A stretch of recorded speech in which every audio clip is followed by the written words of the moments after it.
Jangan lupa subscribe YouTube channel Metro TV News dan jangan lupa nyalakan notifikasinya.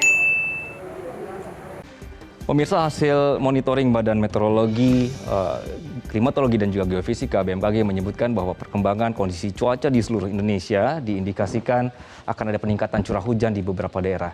Ini didasarkan pada kejadian La Nina maksud kami tahun 2020 lalu.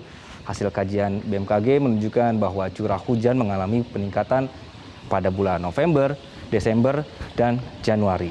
Beberapa wilayah yang harus waspada seperti Jawa, Bali hingga NTT, kemudian Sumatera bagian selatan, Kalimantan bagian selatan, hingga Sulawesi bagian selatan. Menurut BMKG, La Nina tahun ini diprediksi relatif sama dan akan berdampak pada peningkatan curah hujan berkisar antara 20-70% di atas normalnya. Kami rangkum informasinya agar kita bersiap untuk melakukan langkah pencegahan. Yang pertama ini adalah, di sebelah kanan saya sudah kami siapkan data di sini. Pemirsa, bagi Anda penduduk di daerah pegunungan, perbukitan, ini akan rentan sekali dengan longsor. Sebaiknya kenali daerah masing-masing terhadap potensi bencana hidrometeorologi yang kerap terjadi di setiap tahun. Curah hujan tinggi ini mungkin bisa menyebabkan rentan longsor, jadi ketika bulan November dan juga Desember ini, daya rekat tanah sudah sangat sedikit dan tanah sudah labil, sudah penuh air sehingga mudah terjadi longsor. Apalagi hujan sangat deras.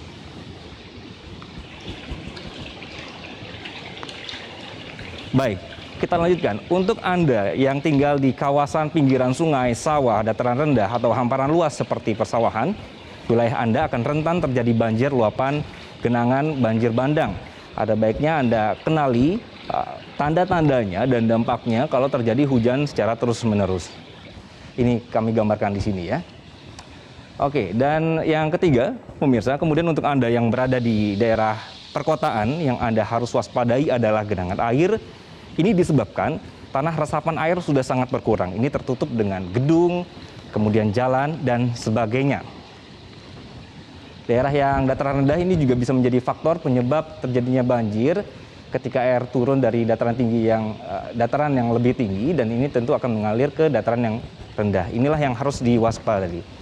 Oke, pemirsa, Anda bisa monitoring, kemudian juga peringatan-peringatan dini dari BMKG dengan pantauan informasi terkini perkembangan cuaca di daerah Anda.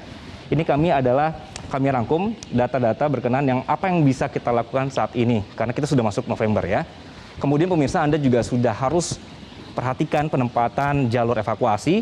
Kalau seandainya terjadi bencana, Anda harus tahu mana jalur yang aman, kemudian juga mana lokasi yang memungkinkan lebih aman, dan juga bisa dijadikan tempat evakuasi sementara. Nah, pemirsa, Anda juga harus meluangkan waktu untuk mengetahui daerah-daerah yang sering terjadi bencana dan harus lebih tinggi sensitivitas Anda yang tinggal di daerah rawan bencana terhadap perubahan cuaca yang terjadi. Penetapan atau juga menggunakan rambu seperti ini bisa membantu, dan saat terjadi hujan deras dan angin kencang, segera mencari tempat aman dan hindari perpohonan. Jadi Anda juga bisa menginformasikan kepada petugas tempat seperti BPBD, Tagana, TNI Polri, dan juga SAR. Mari kita bangun ini sistem peringatan dini yang berbasis masyarakat. Baik, pemirsa, sekali lagi, ini mudah-mudahan belum terlambat. Yang bisa kita lakukan saat ini juga adalah kita bisa mulai kembali untuk menanam pohon, kemudian juga membersihkan saluran air, termasuk juga penguatan lereng dengan beton dan juga vegetasi, pemeliharaan drainase permukaan, kemudian juga ini dahan atau ranting yang lapuk juga kita potong, kemudian juga cek saluran yang penuh sampah. Jadi mari kita tata kembali sistem penyaluran air di sekitar rumah agar air hujan yang turun tidak menumpuk di permukaan tanah atau juga aspal. Dan yang terakhir adalah membuat sumur resapan. Begitu. Baik pemirsa, sekali lagi posisi kami di sini bukan untuk menakuti Anda.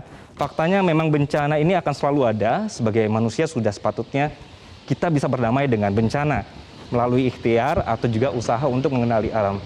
Ini juga bisa kita lakukan dengan memperbaiki apa sebenarnya kesalahan kita dalam berperilaku kepada alam dan juga meminimalisir dampak bencana.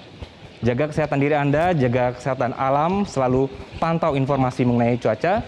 Sekian Metropedia bersama saya Anggi Hasibuan. Metro Siang akan dilanjutkan bersama Eva Wodo. Baik, terima kasih Anggi Hasibuan untuk segmen Metropedia.